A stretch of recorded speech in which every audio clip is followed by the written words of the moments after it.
I look like Clarence from It's a Wonderful Life. I'll have a flaming rum punch.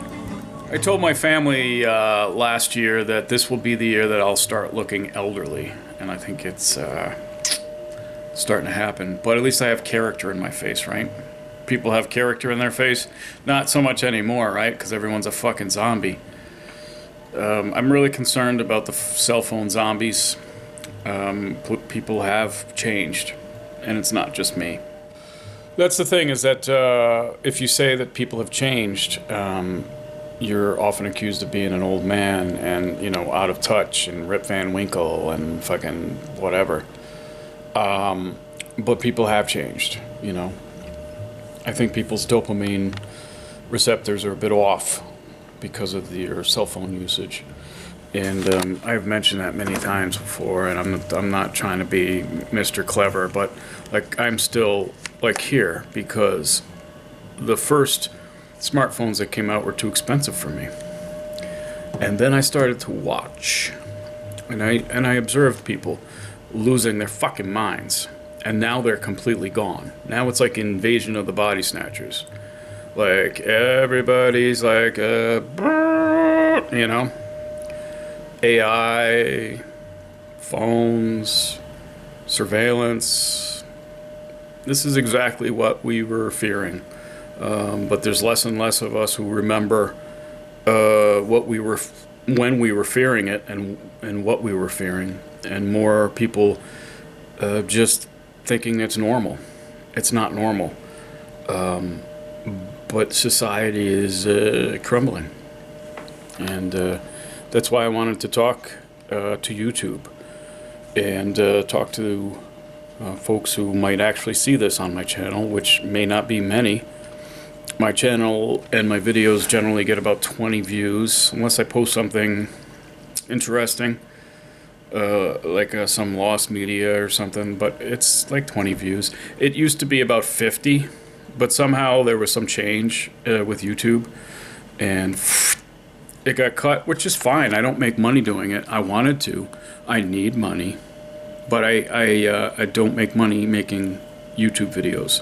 I've been making content since I was a child, using the tape recorder, and then the Super 8 movie camera, and then a Panasonic VHS camcorder, and then a Sony digital 8 camcorder, and then camcorder, whatever, up until now. But I got a message from YouTube this year saying, I am not advertiser friendly, which is a kind way of saying that, like, I guess I'm an outsider, or I think I'm an outsider, or they think I'm an outsider, or I'm not just complying with the consumer frenzy of being a complete robot, which is what I think they want us to be: compliant consumers, robots. And anytime you speak up about that, you're old, you're just fucking old. I was born in 1969. I was born the year they went to the moon, and I believe they went to the moon, because I think it would be harder to fake going to the moon than to go to the moon. And they also had Woodstock, and there was other things, Sesame Street. I'm first generation Sesame Street, you know. I'm proud of that. I was able to meet Jim Henson in 1975. So I've seen a lot of things in my life. Been through 9/11 with, like, my best friend and his family, and dying on Flight 175. That was, you know, that was that. And I've had a lot of paranormal experiences, and I went on national television in the 90s and talked about that on various TV shows such as Nova, National Geographic, 48 Hours, Australia, 60 Minutes, and other programs like that. And I don't think the message quite got to people back then. Now people are starting to go, hey, you know, what's going on in the skies? And they're starting to understand that. So that's very interesting to see that all play out. But I've had a lot of experiences, and I've also captured a lot of things on film, and audio. I'm a musician. I went to music school. Been playing in a duo for the last 20 years, but have been playing for 40 years. You know, I have 40 years experience playing music. And I've reached a level of success in terms of personal satisfaction as to like playing, and I enjoy playing music, and there's a lot of that on my videos on my channel. Videotaping programs on TV, did that. Just trying to capture history and life in the 20th century, which I enjoyed. I just think that things are different now, and some things have changed for the better, but not many. And so to me, technology was always a fun thing to look forward to. It was, hey, I hope they have advances in digital editing or video, and or like audio or something I can record. Instead of a 4-track cassette, I have a digital recorder now, and there was this sort of hopefulness. Maybe people will be better off in the future. I remember Y2K. And we talked about Y2K a lot. And I documented that whole thing. But there was an underlying hope for the future. There was an underlying feeling that things were going to get better for humanity, that technology was going to help advance people. And at this point, I don't think it has. I'm really worried when I get a request for an update on my fucking computer now. Like, what do you want? What are you doing now? Like, it used to be like, oh, I need an update. Oh, sure. Click. Now I'm like, well, what does Microsoft want? Like, they're just, what are they doing? I don't trust any institution. What I was talking about was the future of this channel and the future of society and life in general. Like, I'm scared.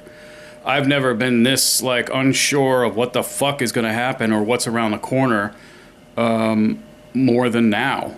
And I'll be 57 in 2026. And a lot of my friends have gone, they're dying, people are just kind of dropping off the map. People have given up hope.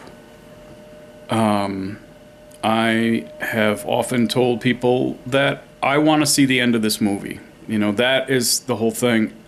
It's scary because in October I seriously considered, and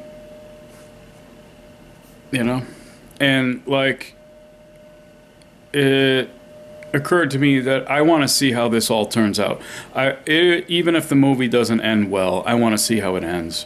I've had too many paranormal experiences in my life to dismiss what's going on in the skies, and to not get the feelings that there is a change, that there is something happening, that perhaps somebody's letting us know that, hey, things aren't what you think they are. And I just want to be a part of that. I want to see it. I want to look to the skies and I want to see what happens. And it may not be good, but I want to see it through. I want to see the end of this movie, regardless of how bad it is. But that's the future of society, the future of this channel. I've been on YouTube since 2009. I have almost 1,500. I don't know. I got a lot of videos, right? Some of them are things that I've done in the past. I did some public access stuff, and obviously the stuff I did when I was a child. And I was like one of those backyard play people, putting on a backyard play or being part of a backyard play with the neighborhood kids, and I enjoyed that.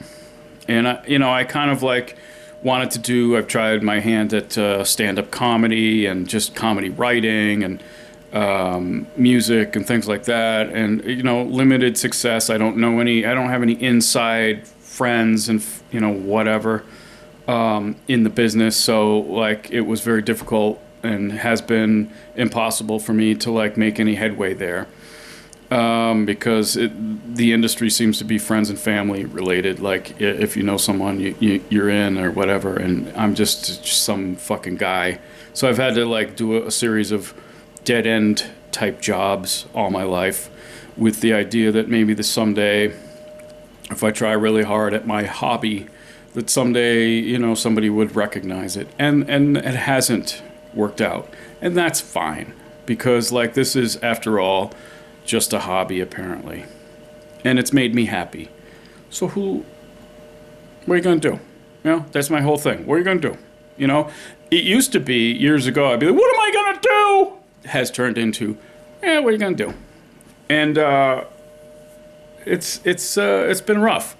So with YouTube being on there since 2009, with the thought that maybe, hey, I can make some money doing this, I know that that's not going to happen, that YouTube doesn't want people to have a channel that's all over the place. I am not advertiser friendly. I refuse to bow down to companies and to corporations, and you know, like, that's the whole thing. They want you to bow down to the company. This part of this program is brought to you, but no, that's not me. Okay, so I'm not going to do that. I know it financially could benefit me, but like, I'd rather eat glass than do something like that. And I'm not going to do that. So where does that leave me? That leaves me just posting things to 20 people, including my music. You know, I've been playing music for, like I said, 40 years. I've got some audio and video that I'll post of my music. Good. Boom. Put it in a place. And here's what I was thinking. There might be a possibility, if I don't suddenly just drop dead of a heart attack because I'm a cardiac patient, that maybe if like I start to lose it a little bit, and I don't know how people are going to be able to tell, but like if I like start having memory care issues, that I want to be able to look back at my life and see things and see, you know, these events. And that's why I'm posting him. I'm posting him for me. You know, I'm posting movies of me opening presents in 1971 so that I can see Christmas morning of 1971. You know, I'm posting like my performance at the Mamakin, you know, back in the 90s, you know, when I did the Christmas party for Rounder Records, or I'm posting like summer vacation stuff that I did that I had fun at. I'm posting these things for me, for the future, ultimately, and also for people who might find it interesting, like some series of events that led to a life. You know, I've had some extraordinary things happen to me, but I've also had some basic things happen to me that everyone goes through, and I think it's interesting. And so I'm posting it. I'm not saying that it's great or that I'm fabulous or that I have like the best life or that I had the best life or that like I had the worst life, because I understand that people are not doing well throughout the world. And anytime that I start feeling sorry for myself, which is a lot lately, I start to feel for the people who are really struggling, you know, like people who are missing family members, you know, this holiday because they've been sent to a country that they've never been to, and they don't speak the language. But like, what happens when that happens? What happens when you get deported and you just like get dropped off in the street and then like, hey, find a job, find an apartment? Like, what do? Do you end up in jail? You can't speak the language. You got to learn the language and then find a job. And then like, how does that work? I picture myself in those situations, like, and I'm like, I can't feel sorry for myself going through what I'm going through when I hear that. That's called empathy. I still have it because I don't have a smartphone, and I really do feel that the smartphone and the dopamine shots people has destroyed their brain chemistry, and it was done for a consumer-based, compliant, you know, person. They wanted all just compliant consumers, and boy, they get them. Boy, did they get them. And now with AI, you know, that's the sort of nail in the coffin, I feel, for society and for creativity. And so I'm presenting on my channel homemade, warts and all, grampy neck and all, videos. And I don't really look to make money or to be fake or to just like do things that will make me feel embarrassed. Even though, you know, this might be a little embarrassing when I go to edit it, I might want to just like, oh, don't put that in there. But I'm just going to put it in there. This is a long form video. And that's the other thing, is I do like a lot of long form things because I'm like, well, if they've been watching this long, then they're okay, you know, then they're going to watch it. And like I said, like 20 views on a video is about average, and I don't care. I don't give a fuck anymore. I really don't. I'm not in it for that. Here's my fear with YouTube and the corporate people around it, and you know, is that they're gonna sort of try to weed us out of the equation. We'll have to pay to play. Everything's paying to play. You know, we got the pay to play fucking president, and the pay to play situation with Google, I think, and with social media is going to start happening here, because I cut the cord with the cable this year, and I kind of miss it. You know, I kind of miss turning on the TV and flipping through the channels, and I know there's nothing on, but like, I could watch the Weather Channel and find out what the fucking weather is. I don't know what the weather is anymore. I have like these like apps on my Kindle that are like, it's like a child's drawing of a fucking cloud, and I'm like, oh, I guess it's gonna be cloudy today. I don't know. I guess if I paid more money, I could get a fucking detailed weather forecast, but now it's just a cloud. Well, I guess I got a cloud.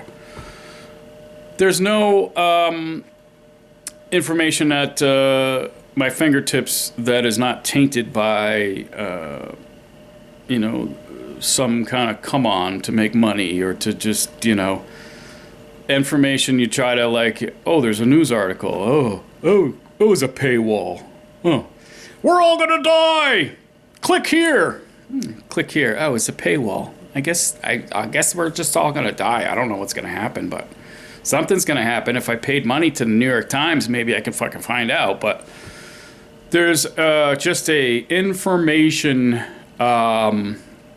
problem in this country, and there's also the problem with folks disconnecting from reality, and I see it every day, and it makes me sad.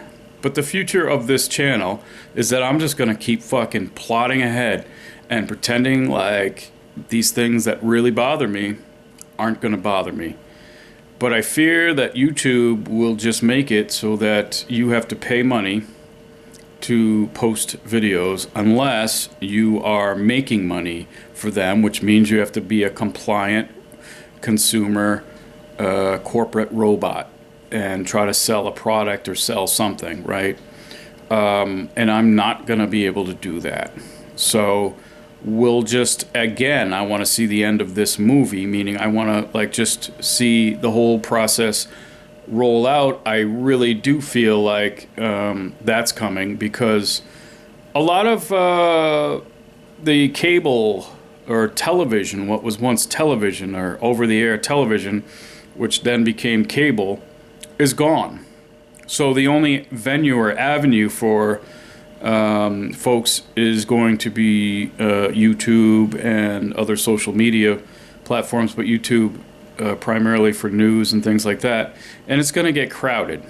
And so for the little person in their basement, you know, starting their YouTube channel today, I don't think that's going to be a thing in the future. I think that they're just going to weed us out, and I think that one of the things that they do is to discourage people, because I know that some people who do make money, and there's a YouTuber who I enjoy, and her name is Fran, and it's Fran Lab, and she's a musician, and she's also into like electronics and things like that.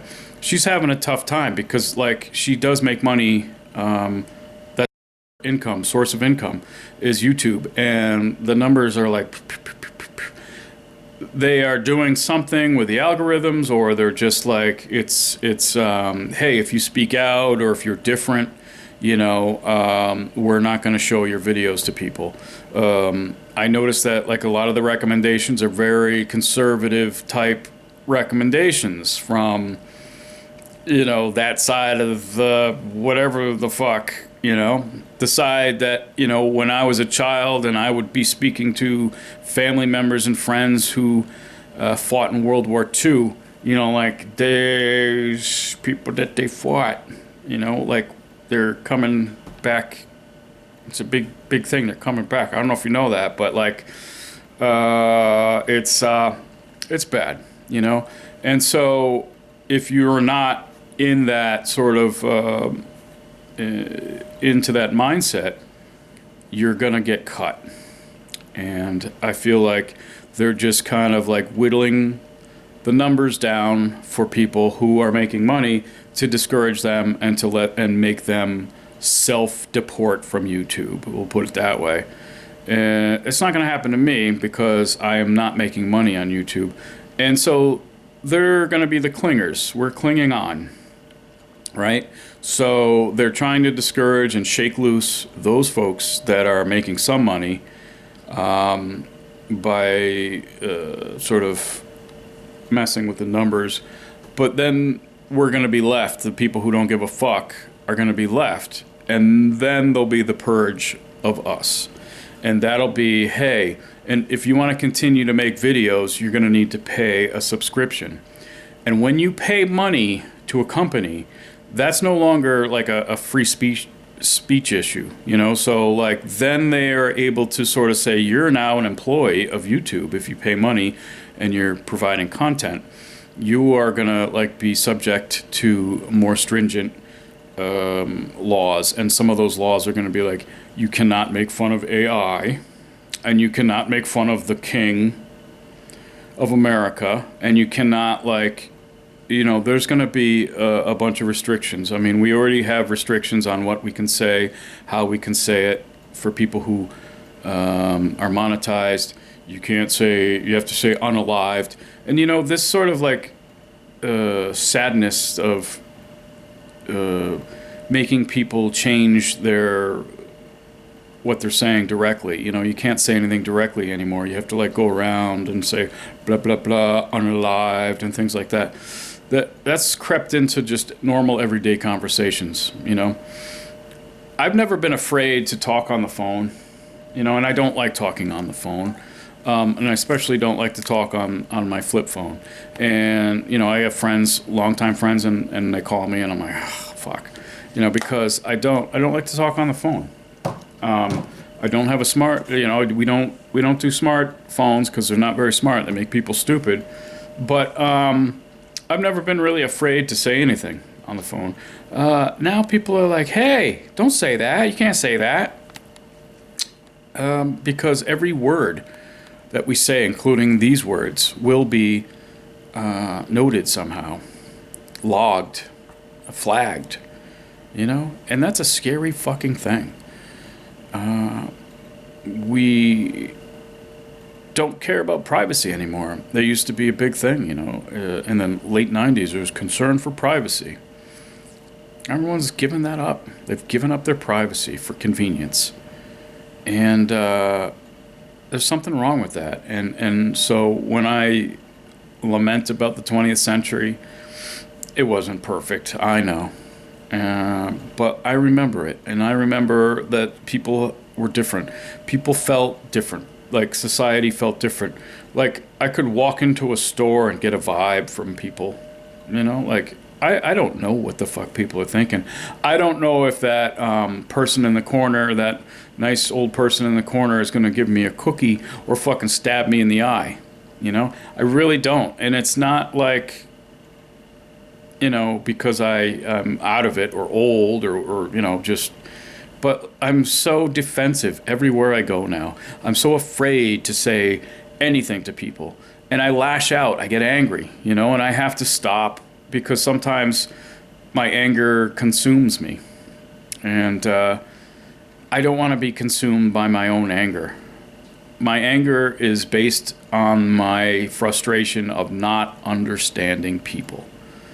And I can't read people, you know, I just don't know. So my hope with this channel is that someday maybe people will want to see homemade things or want to see like real people. One of the radio stations that I listen to is one of the oldest stations in the Northeast is WBZ, which is an AM station. It's a news station. It's they sometimes go off on to the right on tangents, but it's not like a news talk radio station where they just like march to a different drummer. March. It's news primarily with a lot of Boston, commercials like, hey, call 444-4444 if you got plumbing issues. Yeah, call you. And it's like funny.